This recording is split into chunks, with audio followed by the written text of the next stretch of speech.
C'est un balai incessant. Des containers par dizaines sont chargés dans cet immense roulier de 120 mètres de long.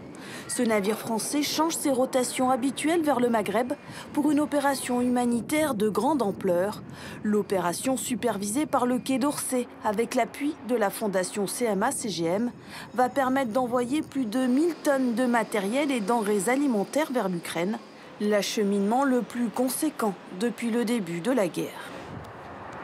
Là, vous avez des véhicules de secours, vous avez des véhicules de pompiers, des véhicules de lutte contre les incendies.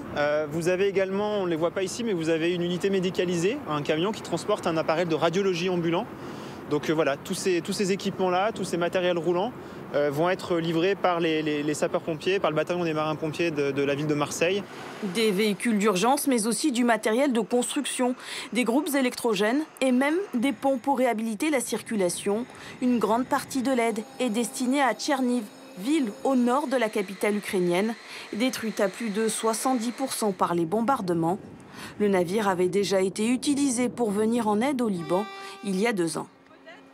C'est un navire qui est particulièrement adapté au transport d'aide humanitaire parce que vous pouvez à la fois mettre des conteneurs, mais également du matériel roulant, comme des ambulances, comme des véhicules de pompiers.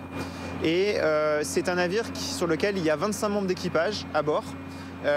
Et il y a la particularité d'avoir un commandant ukrainien qui sera à bord de ce navire.